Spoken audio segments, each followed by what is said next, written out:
Awas, hati-hati.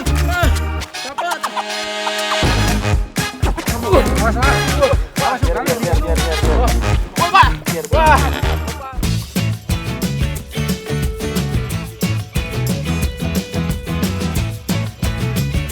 Ada banyak yang bilang kalau lele yang besar tidak enak untuk dimasak, apalagi bekas indukan segede ini. Tapi sebenarnya kalau diolah dengan cara dan bumbu yang tepat, yo enak-enak wae. Mangu tadi juga enak apple. Yang penting bumbunya kuat. Seperti makanan yang akan kita masak ini, bumbunya yo kuat. Jadi lele tadi bisa dimasak juga garang asem. Karena garang asem bahan dasarnya bisa ayam atau ikan, dan termasuk ikan lele ini. Kalau tadi yang dimasak adalah bagian kepalanya, sekarang kita olah bagian dagingnya ya. Lele sebesar ini pasti memiliki kandungan lemak yang cukup banyak. Makanya cocok banget kalau diolah jadi garang asem. Teksturnya pasti jadi lebih lembut. Garang asem adalah salah satu jenis makanan tradisional khas Jawa Tengah. Umumnya sih menggunakan daging ayam. Tapi sebenarnya hampir semua jenis daging-dagingan termasuk ikan juga bisa yo. Bumbu yang digunakan umumnya bercita rasa pedas dan asam. Makanya ada banyak cabai dan tomat. Ada juga parutan kelapa yang akan diambil santannya. Oh iya, lain ladang, lain ilalang. Lain lubuk, lain pula ikannya. Walaupun sama-sama garang asem yang mau kita olah di Temanggung ini tentu berbeda dengan garang asem yang terkenal di Semarang atau di Kudus. Kalau di sana kan biasanya hanya menggunakan bumbu iris dan santan segar, kemudian langsung dikukus. Kalau di Temanggung ini, bumbunya lebih banyak yo. Hampir sama dengan bumbu gulai yang kuning.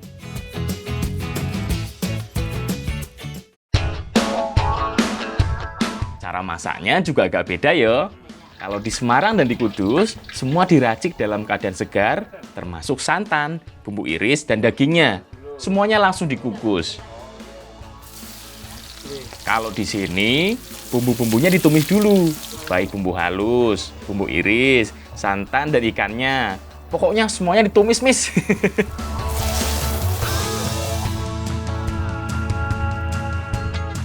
Jadi ada banyak cara buat masak garang asem. Kalau di Temanggung, ciri khasnya semuanya dioseng dulu dari bumbu, santan, dan juga daging ikannya juga. Nah, tapi nanti masih dikukus lagi. Ngoten nggih, Bu nggih? Nggih. Atau daun pisang, Mas. Nggih. Jadi pengolahan pertama ini hanya biar bumbu kuningnya meresap ya. Terus biar daging atau ikannya cepat empuk. Jadi lebih mantap saat dimakan. Nah, biar lebih gurih, tambahkan daun bawang seperti ini.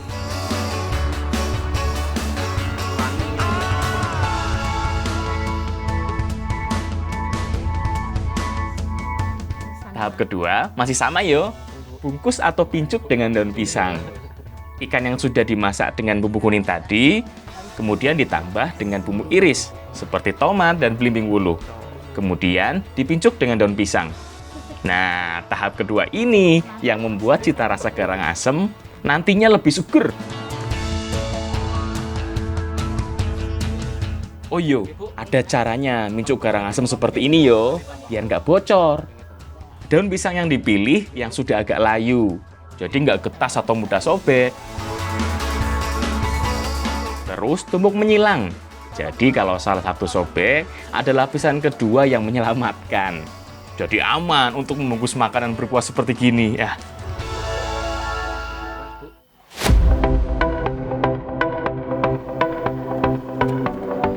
Sip, terakhir tinggal dikukus sampai matang. Tenang, nggak lama kok. Paling butuh waktu sekitar 10 menit. Soalnya kan daging ikannya sudah mateng. Tinggal bikin cita rasa tomat dan belimbingnya meresap aja.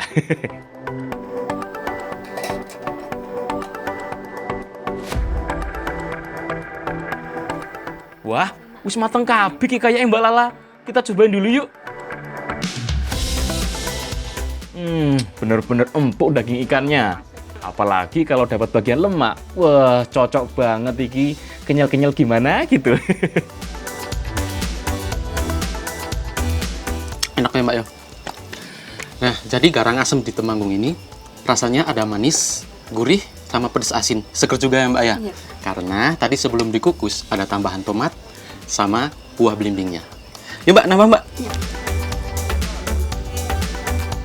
Walaupun sebelumnya sudah diongseng dengan semua bumbu, cita rasa garang asem lelenya tetap seger yo. Soalnya kan belimbing dan tomatnya masuknya terakhir sebelum dikukus. Enak tenan pokoknya.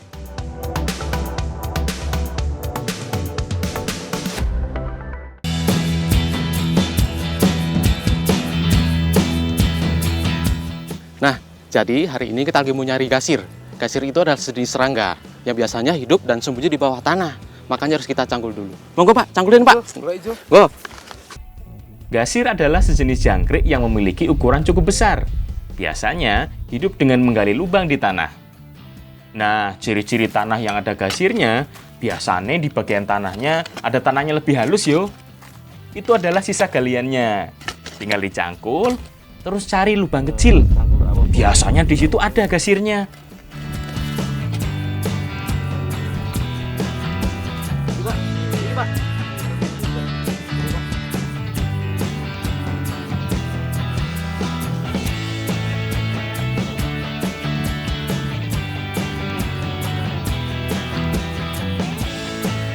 Nah, jadi gasir ini biasa hidup di bawah tanah, makanya sering rusak akar tanaman.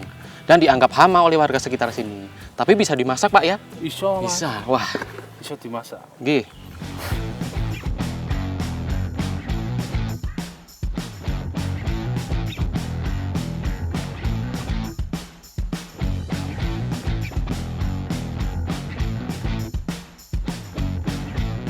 Sebenarnya memakan tanaman pertanian secara langsung sih enggak yo. Tapi karena cara hidupnya yang suka menggali tanah, sering membuat akar tanaman pada rusak, jadi pada mati.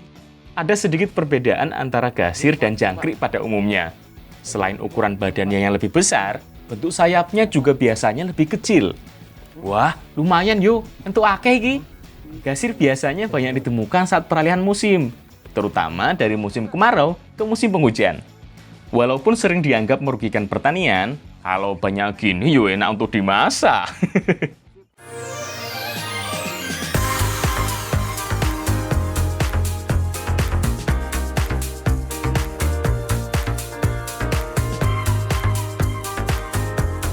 Jadi, gasir ini masih sering dikonsumsi oleh warga Lombok Gunung. Dan sekarang mau dimasak oseng, dicampur dengan tempe. Tentu dengan bahan yang lainnya. Ayo Kak, diiris-iris Mbak. Di desa paling atas lereng timur Gunung Sumbing ini, gasir bisa diolah jadi apa aja. Selain buntil tadi, bisa juga dimasak jadi oseng. Sebenarnya sih, digoreng aja langsung dimakan udah enak kok.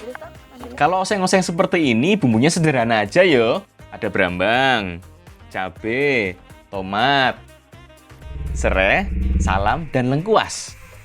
Semuanya diiris tipis, nggak ada yang dihaluskan. Nah, paling enak, oseng gasir seperti ini harus ditambah dengan tempe. Jadi lebih jos. Makanya tempenya juga perlu diiris tipis lebih dulu ya.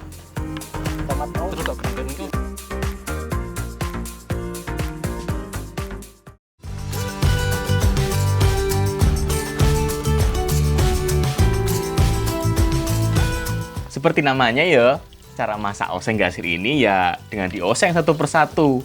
Mulai dari irisan bawang merah, bawang putih, cabai rawit, dan semua bumbu iris lainnya. Aduk jadi satu sampai harum.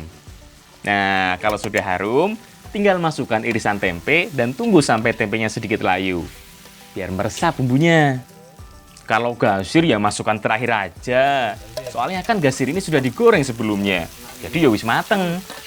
Tuh kan, jadi nggak mudah hancur saat dioseng seperti ini. Kalau nggak digoreng, us pati hancur nggak karuan iki.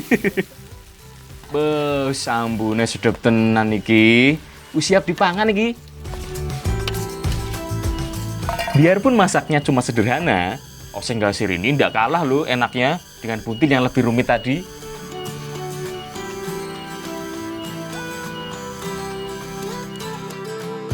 Ini kembali. Jadi, oseng gasir ini dominan rasanya pedas dan asam. Dan ternyata, gasir ini rasanya seperti udang kali. Mantap banget ya rasanya, Mbak ya. Kenapa, Mbak?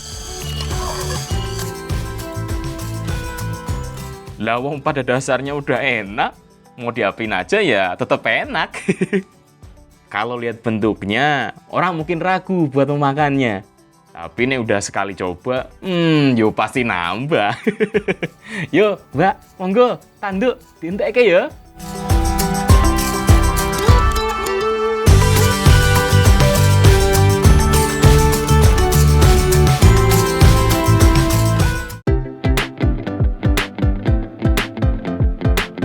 Lur, masih di sekitar Kabupaten Kendal ya. Aku mau cari bahan untuk diolah menjadi makanan. Mau tahu yang aku cari? Biji buah karet. Penasaran toh? Biji karet bisa diolah? Yuk, ikuti aku bagaimana cara mengolahnya. Di Pak, Mbak. Wah, iki yo. Wah, ayo cekuin, Pak. Tuh. Iyo, biji karet. Biji dari pohon karet yang sering dimanfaatkan getahnya. Mbak. Nah, hari ini kita lagi nyari kelentang atau buah karet. Dan biasanya kalau yang udah mateng itu jatuh sendiri dari pohonnya ya, Mbak. Ya. Nah, ini nih yang kita lagi cari nih.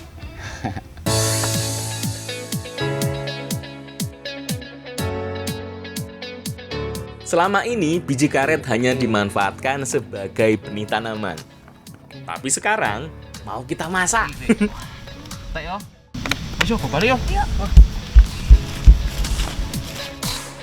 Yuk, Mbak Ulan, bawa pulang dulu.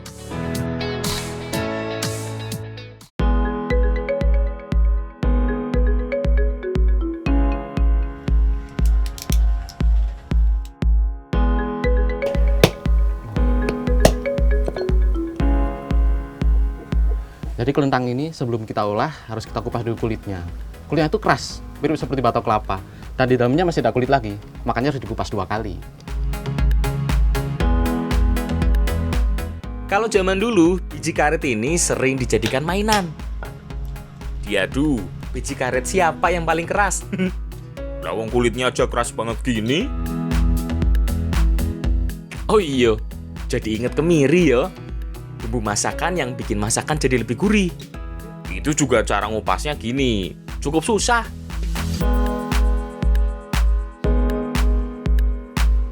Setelah dikupas, kelentang atau biji karet nggak bisa langsung dimasak karena mengandung racun ya. Sebenarnya kelentang ini mengandung racun sianida, makanya harus kita rebus dulu. Menggunakan air panas dan ditambah dengan abu. Tujuannya agar bisa menyerap racun itu. Rebusnya juga butuh waktu lama, minimal sampai 3 jam. Selain untuk menghilangkan asam sianidanya, juga agar membuat teksturnya lebih empuk. Oh iya, biasanya sebelum direbus gini, ada yang merendamnya sampai beberapa hari. Sambil terus diganti airnya yo. Ya, persis pengolahan kluwek lah.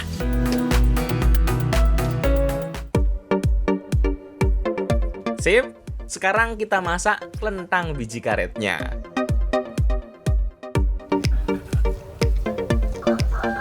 Jadi kelentang ini bisa dimasak berbagai makanan, salah satunya adalah keripik dan jajanan ya Bu ya? Iya. Dan sekarang kita mau bikin semur. Ya Bu, Iya. dibikin Bu.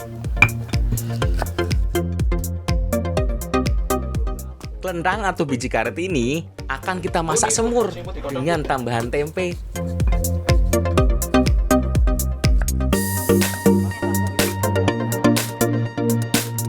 Kelentang yang sudah direbus ini diiris-iris dulu, biar lebih enak nanti makannya. Nggak usah terlalu tipis, cukup jadi 3 bagian aja. Kalau tempenya sih sesuai selera yo. Potong seperti membuat tempe orek juga bisa. Nah, untuk bumbu-bumbunya cukup haluskan ketumbar, kunyit, jahe, kemiri, bawang merah, bawang putih, dan cabai. Nah, ketumbarnya agak banyak, biar lebih wangi dan gurih.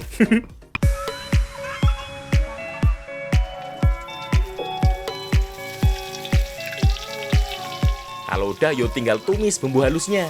Tambah juga dengan serai, laos, salam, dan gula. Setelah bumbunya mateng, baru tambahkan dengan air. Tunggu sebentar sampai mendidih ya. Setelah itu kita masukkan biji karetnya. Tunggu sebentar lagi sampai mendidih lagi biar kelentangnya lebih empuk. Setelah itu beri sedikit kecap sampai warnanya agak kecoklatan. Jadi rasanya manis gurih gimana gitu. Terakhir baru masukkan tempe. Kemudian tunggu sampai kuahnya asap. Jadi lebih meresap yo. Semur pada awalnya adalah menggunakan daging. Dimasak persis dengan bumbu dan kuah coklat seperti ini. Tapi di beberapa daerah sering menggantinya dengan bahan lain, seperti jengkol, tempe, bahkan dengan kelentang atau biji karet seperti ini. Jadi kelentang atau biji karet ini bisa dimakan setelah diolah dengan benar. Dan rasanya hampir seperti biji buah nangka, Mbak ya? Iya. Enak Bu ya? Nambah, Bu? Lah, wong sudah bener-bener empuk kok.